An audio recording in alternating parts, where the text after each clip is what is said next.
Sagalee Waaqayyo har'a walii wajjin kan ilaallu nama guddaa ta'uun barumsa baay'ee barbaachisaa ta'e of keessaa qaba.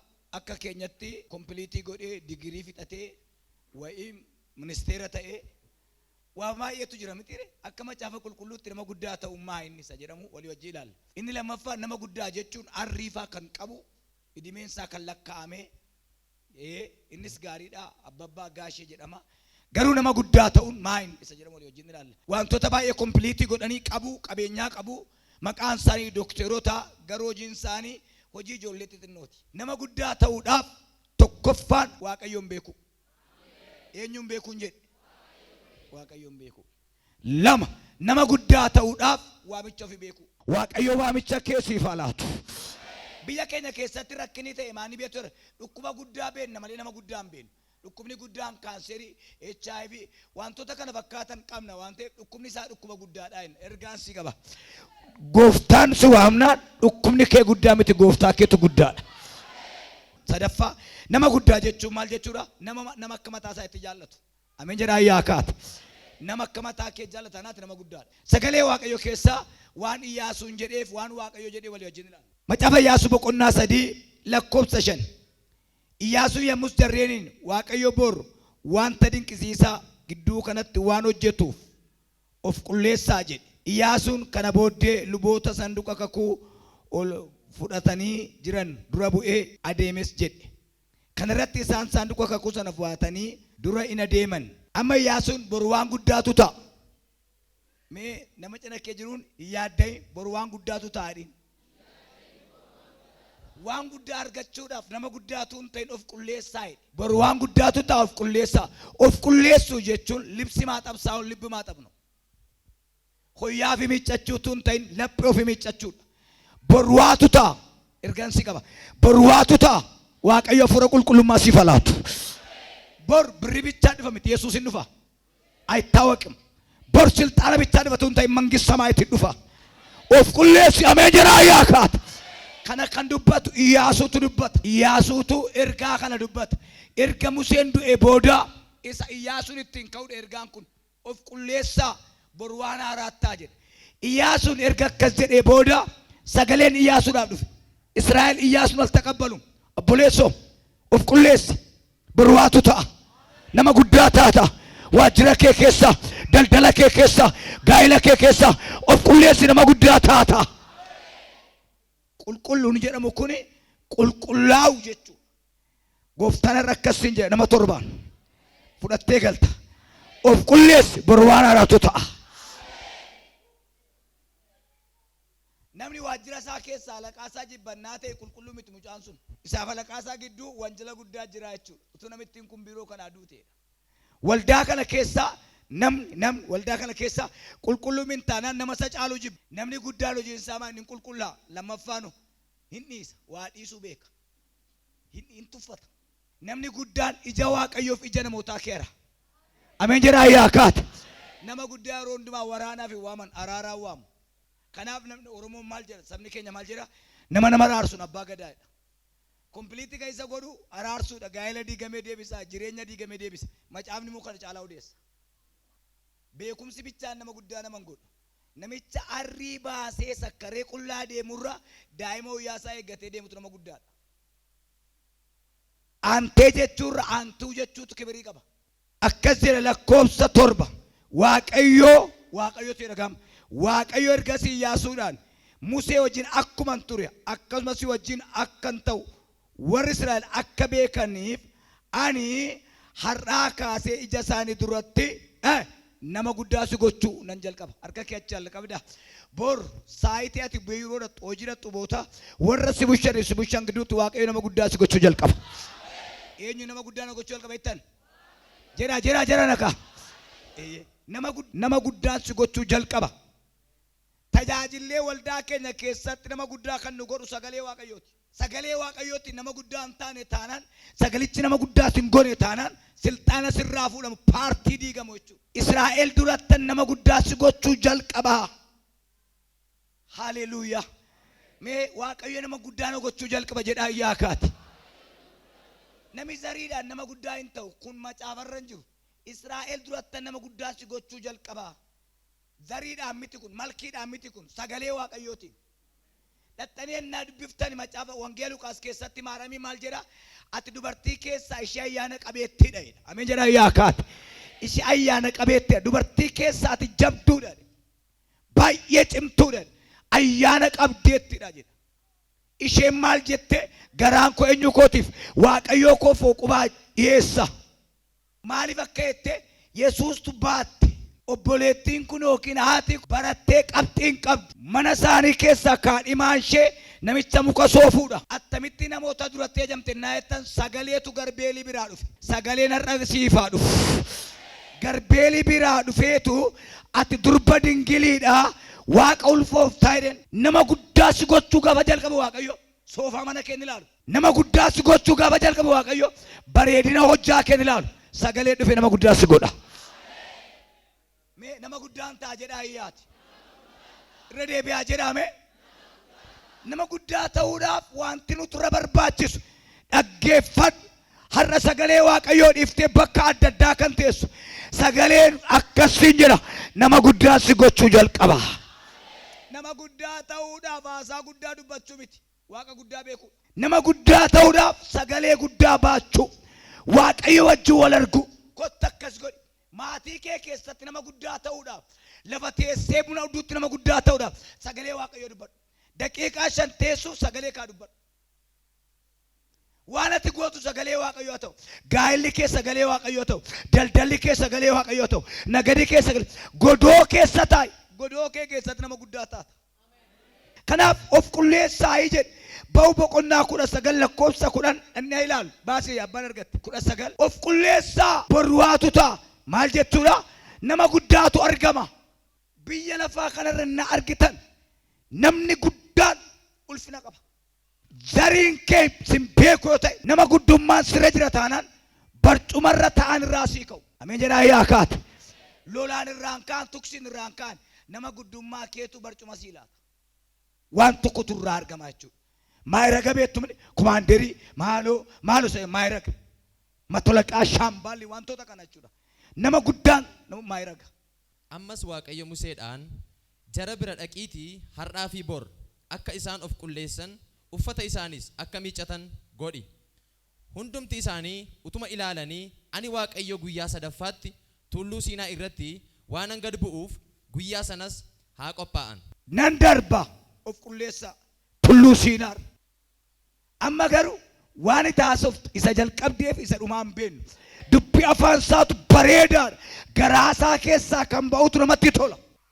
Kanaaf nama guddaa waldaa keessa namni guddaan hin gorsa.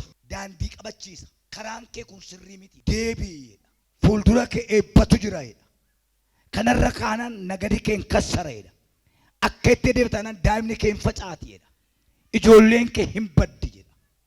Ameen jedhaa yaakaati. Rukutatti hin ariifatu. Bal'eessuutti hin ariifatu.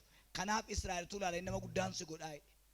Macaafa Iyyaasuu boqonnaa 3 lakkoofsa 9 akkas jedha. Kana irratti Iyyaasuun Israa'elootaan as dhiyaadhaatii dubbii Waaqayyo gooftaa keessanii dhaga'a. Maal ta'eetu ammas dhiyaadhaa?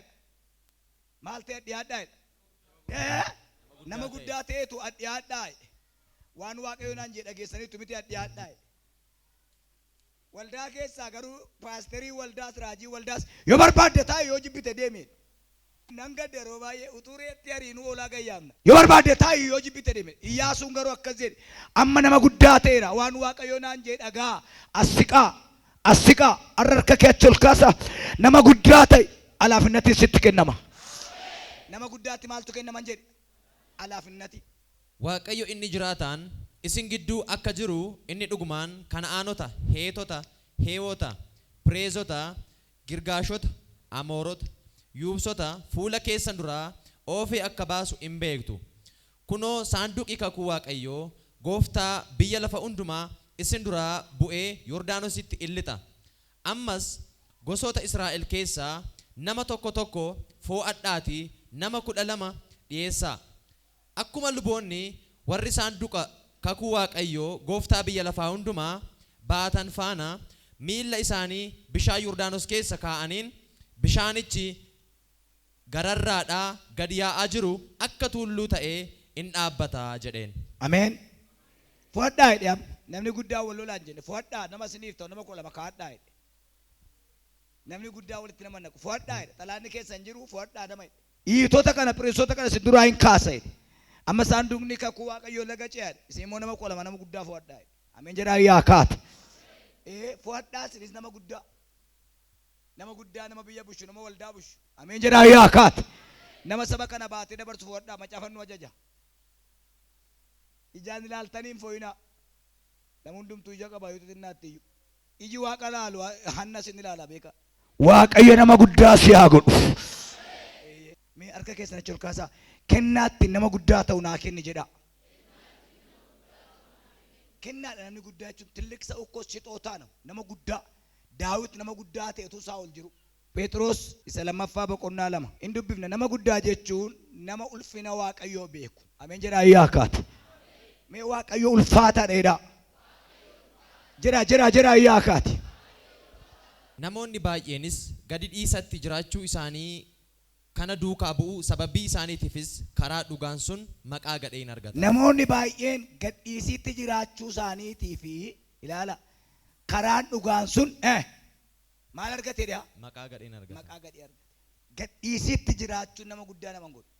Ameen jedhaa yaa kaate. Ani jabaadha jechuun nama guddaa nama godhu. Gooftaan jabaadha. Ani jabaadha kan jedhu baay'een hin kufee beeka. Kan namarraan deeme nama guddaa kan nama godhu. Qullaa dhaabatee hoyyaa kan namatti dire. Salphatee kan nu ulfeesse. Kiristoos nama guddaa si haa godhu. Kanaaf gad dhiisitti jiraachuun nama guddaa nama godhu. Nama salphisa. Salphoo ta'a namni gad dhiisii jiraatu. Jalqabni ogummaadhaa weeddisuu utuu hin ta'in sodaachuudha. Inni dhumaa nama guddaa jechuun maal jechuudha? Nama kufeef kan kadhatu. Boru Waaqayyoo hin kaasa. Seenaa nama kanaan jijjiiraa jedhee nama kadhatu. Nami zarii nama lakkaa'u miti. Nama kufe lafaa kaasu. So alama qafa galgaa'ina. Amma namni guddaa waan dhibeef utuuti kufte hundumtuu nooraa sirra oofa makiina. Akka achi ol kaase. Nama guddaa ta'i. Safuun si keessaa biqilu. Macaafa faarfannaa 114:3-5 Iyyaasuutu achi keera. Kanaaf sabni Israa'el lakkina malee ce'an. Saanduqicha kan dhowwe hin jiru. Nama Waaqayyoo muudetu jira. Bor waan haaraatu ta'a of qulleessaa. Maalan jedhe? Bor maaltu ta'a? Maal godhaa? Garuu macaafni qulqulluu maal jedha? Guyyaa sanbataa isa qulqulleessaa. Bor hojii hojjettu waan ta'eef guyyaa sanbataa guyyaa qulqulluudha. የተቀደሰ sanbat ነው. Namaaf garuu seexanni guyyaa sanbataa fireendiin guyyaa sanbataa wal argu. Guyyaan sanbataa guyyaa biiroo miti waan ta'eef guyyaa biiraati. Guyyaa sanbataa namni waaqessaa jedhe Waaqayyo. Guyyaa sanbataa boo'icha dhaqa namni. Guyyaa sanbataa boo'aa jira moo waaqessaa jedha? Waaqessaa. Qulqulleessaa danda'u. Guyyaa sanbataa kana seexanni maal godhe beektaa? Guyyaa hojii isheetti nu godhatte. Guyyaa borii kanaaf jireenya qulqullaa'an jiraannu. Manni keenya eebban qabu. Kiisiin keenya eebban qabu. Guyyaa nuuf kennametti waan dhoqqee dibneef. Guyyaa sanbataa irratti waan dhiibbaa finneef guyyaan hojja duree guyyaa hojii guyyaa manidhaa ta'e. Guyyaan kun guyyaa maaliiti jedhaa yaada. Har'aa kaasee jedhaa labsee ofirratti baasa.